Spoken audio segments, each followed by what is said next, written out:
forth. Somebody close that door. And our presentation is on healthcare reform in the USA.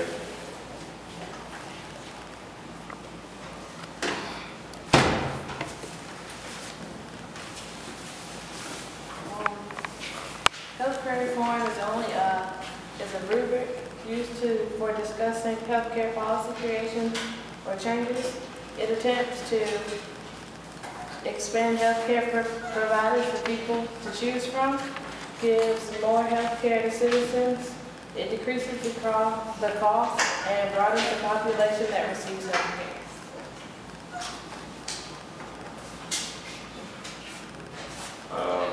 While the American healthcare system needs reform, quality of care versus cost of care, the problem is that the system has evolved to one where the balance between cost and assets is at an all-time low.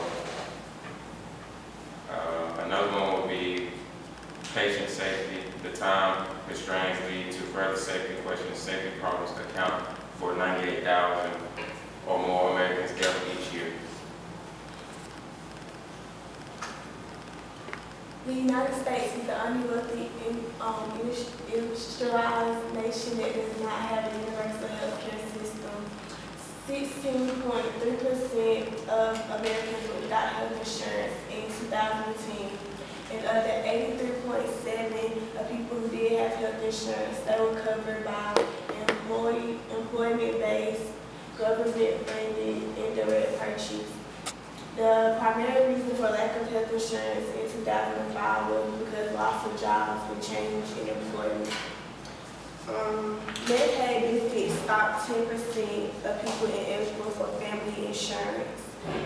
More than 400 million adults stated that they needed or did not receive health insurance, health services such as Medicaid, prescription medicine, mental health care, dental care, and things like that. They just couldn't afford it. Let me stop this presentation at this point, because if we will continue to read text, then we won't even be here in class. Everybody gets a 0, right? The most points you're able to get is 10 points for being dressed up, if you are dressed up. Everything else is down the drain.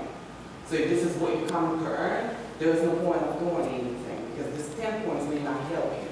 And some of you can't even earn 10 points, because some students, maybe not in this particular instance, but in general, don't even come dressed for the presentation. So please show me that you are prepared. We have longer than any other student interventions of learning to prepare for this presentation. I need to see that you are ready and that you work in preparation of this work. This is 100 points. If you don't need it, don't present. We can do other things. All right? But we'll continue if you're prepared to do what you're supposed to do. If not, we're going to listen to our next group.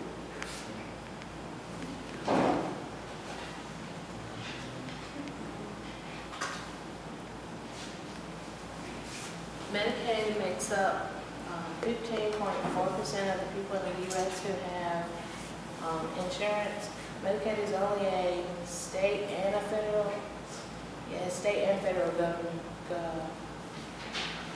government. And there's Medicare, which is for the elderly and for the disabled, and it makes up 14.5%.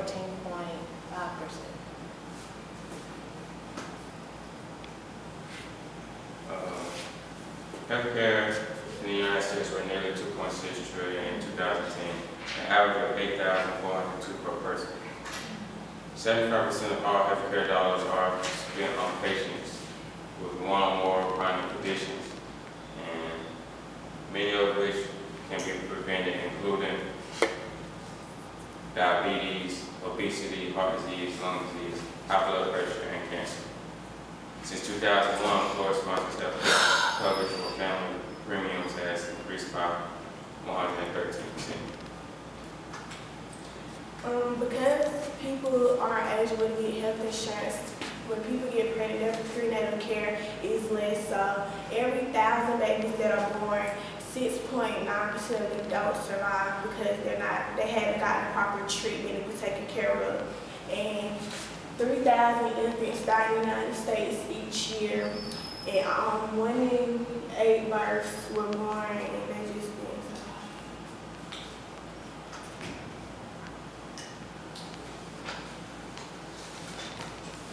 life expectancies at birth in the United States, an estimated 78.49 years, which ranked 50th highest total life expectancy compared to other countries.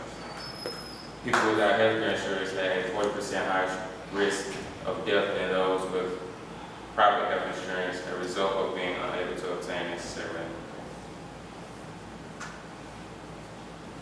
care. Bankruptcy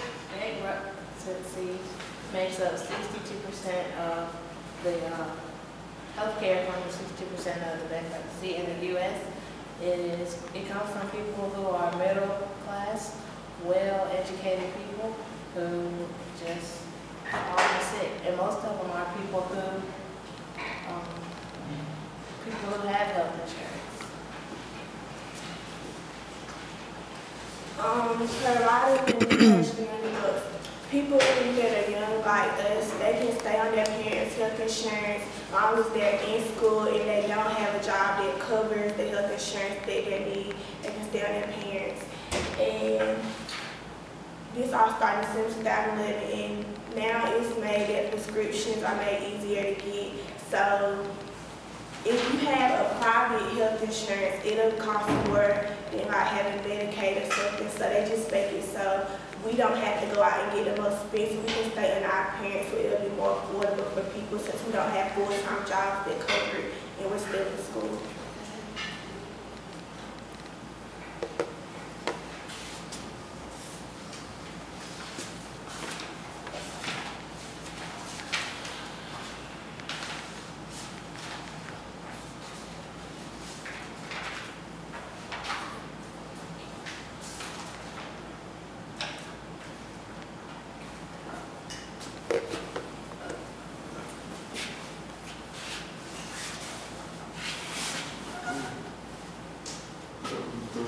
Covering preventive services with no deductible will cover that. Okay, it's like in 2001, 992,364 people with Medicare in North Carolina receive free preventive services, such as mammograms and colonoscopies, or a free annual wellness. Free annual wellness with their doctor. And in the first 9 months of 2012, 805,866 people with Medicare received free dental services because of the law. Like free dental services covers with no cost sharing, and I'm sorry.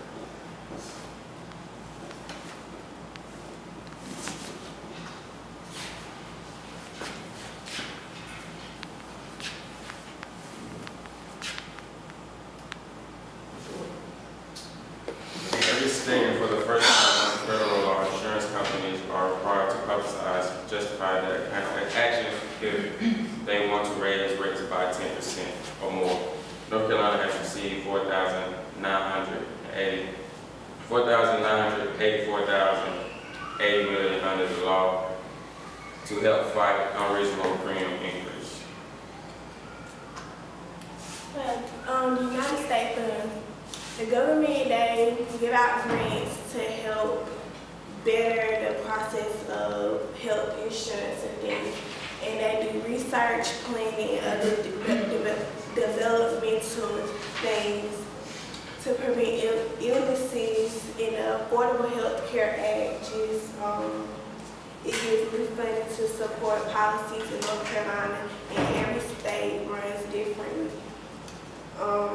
They have different centers people can go to, like there are centers where if you don't have health insurance at all, you can go. Then there are centers like you go to the emergency rooms, the people pay different waiting fees and different things like that.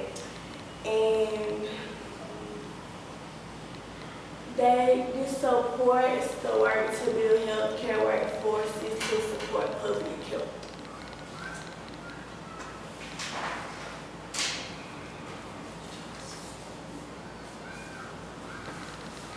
There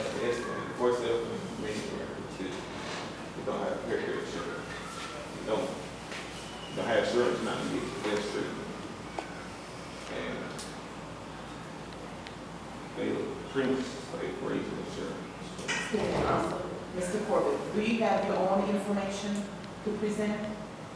You don't have to present off of their PowerPoint. If you prepare separately, and you do better than reading off of their PowerPoint, because I just spoke about reading the class. Okay. If you have your own presentation that you mentioned earlier, that you was prepared. I don't have my own PowerPoint, but I Okay. can see Let them go ahead and complete what they have, right? As soon as they finish. And this is not a good situation, because I asked for one PowerPoint. Nobody should be having this separate PowerPoint, right? So I'm expecting you to present whatever you have, if you prepare independently, which should not have been the case to begin with. This is a group project, right? But what you're doing right now is completely unacceptable. I just, I don't know, I feel like somebody need to wake me up out of this nightmare. Right. Is somebody pranking me? Is there a camera in this classroom? Just to see my reaction? Yeah, oh yeah. All right. Okay, so it makes me feel bad. So maybe this was a goal, just a joke, right? So let's go ahead and do it for real. All right, go ahead and continue so that Mr. Corbett can give us what he was really preparing. Because it looks like that he's just reading out of the PowerPoint that we've never seen before. All right, come on back before my blood pressure goes, out of control. Baby is the largest age for the baby boomers is advanced in age. Everyone's having an increased rate of obesity. So it was a period of time where many people was having a lot of kids, and once having these babies, they ended up having health problems. So it placed them on. So having health care help them with their children, with the baby boom crisis.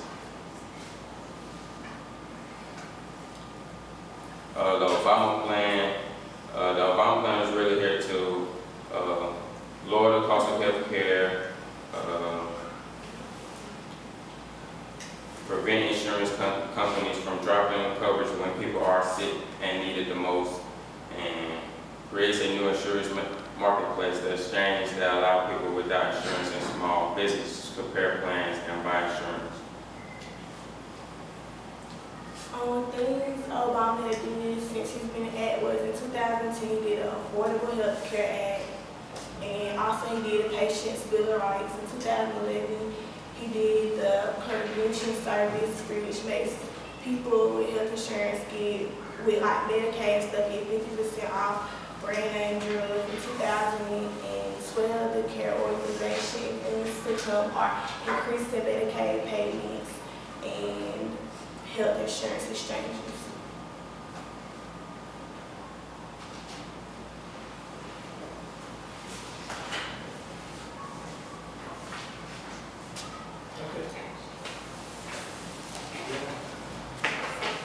This is articles, the Medicare Part D plan. Just as much has been written about trends in Medicare Part D formula design and consumer choice of plans. And the conclusion is examining plans rejection rates can provide important supplemental information to assess plans, coverage, and identify potential areas of concern.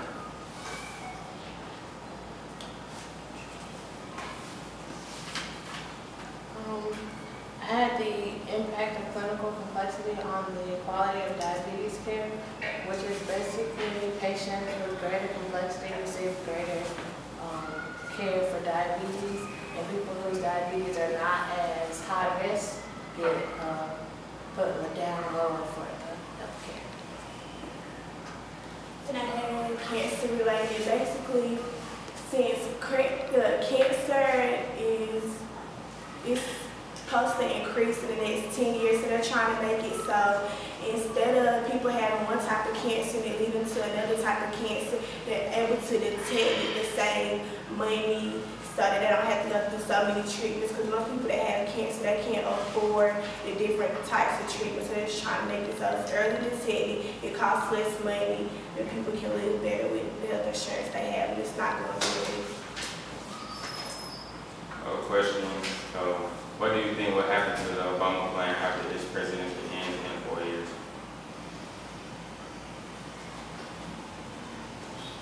So, What do you think will happen to the Obama plan after this presidential ends in 4 years?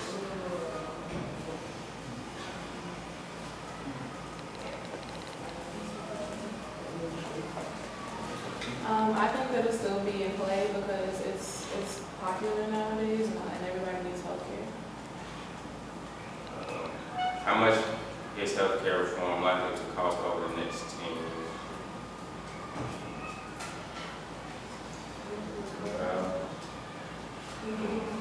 Well, over the next 10 years, they're supposed to raise 10%.